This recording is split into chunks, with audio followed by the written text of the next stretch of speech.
अस्सलाम वालेकुम दोस्तों, मेरा नाम है फ़रूक कैदर। आप देख रहे हैं पाक लर्निंग जोन। तो उम्मीद करता हूँ सब लोग खैरियत से होंगे। तो हमने ये इंस्टेंट लर्निंग को स्टार्ट किया है इंट्रोडक्शन टू साइकोलॉजी का। इसमें कंसेप्ट और स्टडी मटेरियल आपको लेक्चर में मिल जाता है।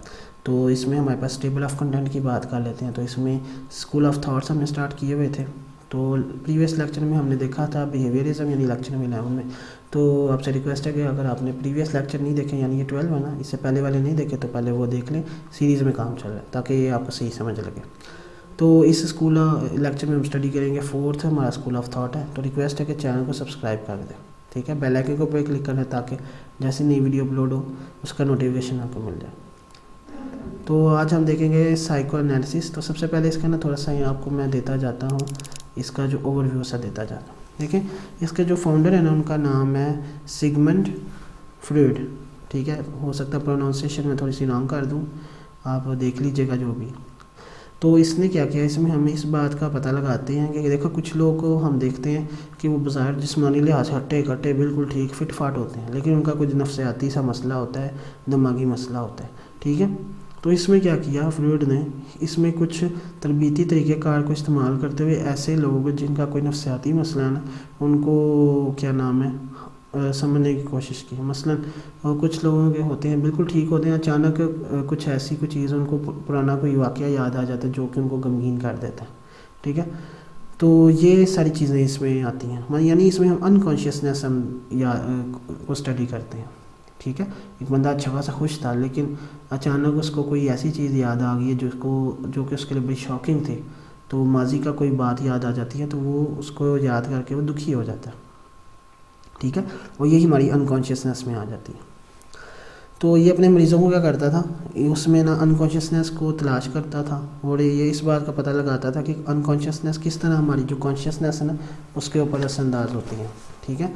अब इसने एक फ्री एसोसिएशन का मेथड यूज़ करता था। ये अपने मरीज़ों को ना बहुत ही पुरसकून माहौल में बिठाता था और इससे पूछता था कि वो कैसा महसूस कर रहे हैं। फिर उनसे वो इसी तरह अपने मरीज़ों से मुख्तलिफ सवालात पूछता था और उनसे पूछता था। अब अभी मुख्तलिफ मूवीज़ में देखते हैं, शाहरुख खान की मूवी थी आलिया भट्ट के साथ। तो उसमें शाहरुख खान ने एक ना रिसेंट मूवी थी, क्या नाम था, नाम नहीं ज़हन में आ रहा। तो उसमें वो ना एक साइकोलॉजिस्ट बना होता है, तो उसके पास वो आलिया भट्ट जाती है। तो उसमें अपने माजी के वाक़यात को शेयर करती है। वो फिर इस तरह वो उसे पुरस्कून माहौल में उससे बातें सुनता है, फिर वो उसको बताती है, फिर वो उसका ना उसको हल बताता है।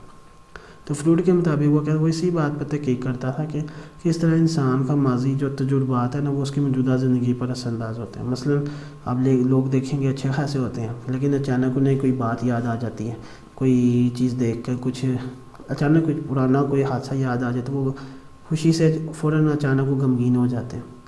और ये वो जानबूझ के नहीं होते, बस हो जाती है, कुदरती तौर पे होता है, अनकॉन्शियसली ऐसा हो जाता है, ठीक है।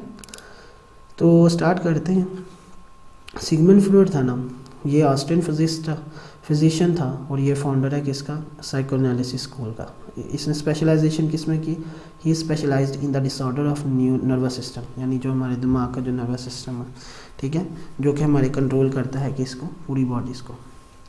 ही ऑब्जर्व दैट, उसने बात ऑब्जर्व की, some of his patients had nothing physically wrong, लेकिन इसने देखा कि हम इसके जो पेशेंट्स हैं बिल्कुल वो ठीक हैं, फिजिकली कोई प्रॉब्लम नहीं है, but even they show some physical psychological illness, ठीक है, लेकिन फिर भी वो कुछ इलनेस शो करते हैं, ठीक है। जैसे मैंने अभी आपको एक मिसाल दी थी, he suspected that mental conflicts may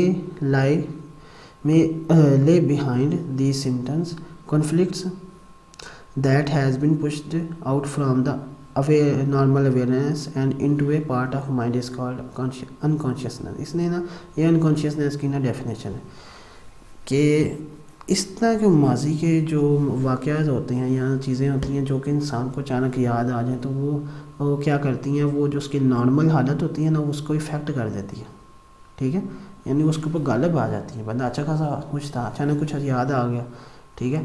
कुछ लोग होते हैं यानी जिनकी पेरेंट्स नहीं हैं, ठीक है, तो वो फिर खुशी भी होते हैं तो फिर अचानक अपने पेरेंट्स की याद आ जाती है, तो गमगीन हो जाते हैं, ठीक है, अच्छे खासे होते हैं, फिर अचानक वो इस तरह के कोई भी हो सकती है मिसाल। ही believe that if unconscious conflicts could be brought into patient's consciousness, they would lose their power to control the patient's life। وہی چیز ہے کہ ہماری انکانشیسنیس، ہماری جو پریزنٹ کنڈیشن ہوتی ہے نا وہ کانشیسنیس کے اوپر وہ اس کے اوپر بھی نا وہ غالب آ جاتی ہے، تو اس کو ذرا نقصان پہنچاتی ہے. He use psychoanalytic technique to uncover the unconscious conflicts of his patients. تو مختلف ٹیکنیکس کو استعمال کرتے ہوئے، جو کہ کیا ہے سائیکو انالیٹک ٹیکنیکس ہوتی ہیں، ان کو استعمال کرتے ہوئے اس نے اپنے پیشنٹ کا علاج کرتا تھا. ٹھیک ہے. Freud helped his patient to interpret and understand the mental problems. ان کی جو نفسیاتی مسائل ان کو جاننے کی، ان کو حل کرنے کی کوشش کرتا تھا. He called his approach as a treatment of, یہ اس نے پھر اس کو کیا نام دیا، اس ٹریٹمنٹ کو سائیکو انالیسس کا نام دیا. فروئڈ بلیو دیٹ، اس کے مطابق تھا early past experiences of which a person is unaware significantly influence his current behaviour. کہ اگر کوئی ماضی کا کوئی واقعہ اس طرح کوئی ناخوشگوار ہے تو وہ اس کے جو موجودہ بیہیویئر کو افیکٹ کرے گا. ٹھیک ہے. He treated people with psychological problems. وہ اس طرح نفسیاتی جو جن کا یہ مسئلہ ہوتا تھا ان کے ساتھ ٹریٹ کرتے ہیں. کچھ لوگ ہوتے ہیں، مثلا میں اپنے دوست کی مثال دوں نا، تو ہم گئے تھے ایک دفعہ سوئمنگ کرنا، تو اب وہ بس نا ایک دفعہ اس کو غوطہ لگ گیا، وہ ڈرتا، تو اس کے مائنڈ میں بیٹھ گیا ہوگا، اب وہ اس کے بعد کبھی نہیں جاتا. ٹھیک ہے. یہ بھی بڑی پرانی بات ہے. نیکسٹ اس میں آ جاتا ہے ہمارے پاس کریٹیسزم اس میں بھی ہے. فروئڈ نے یہ نہیں بتایا کہ کانشیسنیس اور بیہیویئر کے اوپر اس میں بات نہیں کی، انکانشیسنیس کے اوپر اس نے ڈسکس کی ہے، کانشیسنیس کو نہیں اس نے ڈسکس کیا. ٹھیک ہے. اور یہ جو سائیکو انالیٹک تھیوری ہے نا، یہ بھی سائنٹیفک نہیں ہے. ٹھیک ہے. یہ اس میں کریٹیسزم تھا. اور اس کے بعد اسٹرینتھ اس کی دیکھ لیتے ہیں. Psychoanalytic theory had deep impact on concept of personality and therapy techniques in psychology. یعنی اس میں پرسنالٹی ڈیولپمنٹ میں اس کا کام بہت زیادہ ہو سکتا ہے، لوگوں کی پرسنالٹی کو بہتر بنانے کے لیے. Its concepts provide understanding of everyday phenomena such as prejudice and aggression. Sorry تھوڑا سا مسئلہ ہو گیا تھا. اچھا، تو اس طرح کی صورتحال کو بھی جو ہمارے ڈیلی لائف میں ہم چیزیں کرتے ہیں، ٹھیک ہے، تو ان کو بھی کنٹرول کرنے میں یہ ہماری ہیلپ کرتا ہے. ٹھیک ہے. تو امید کرتا ہوں کہ سمجھ لگی ہوگی. اس لیکچر میں اتنا ہی تھا. تو کمنٹ سیکشن میں بتانا ہے ویڈیو کیسی لگی ہے، کوئی سجیشن ہے تو وہ بتا دینا. تو نیکسٹ لیکچر میں انشاءاللہ آنا، اس کا ہم لاسٹ والا جو ہے کہ اس کا اسکول آف تھاٹ ہے وہ ڈسکس کریں گے، جس کا نام کیا تھا، گیسٹالٹ سائیکالوجی. تو انشاءاللہ ملتے ہیں نیکسٹ لیکچر میں. اللہ حافظ.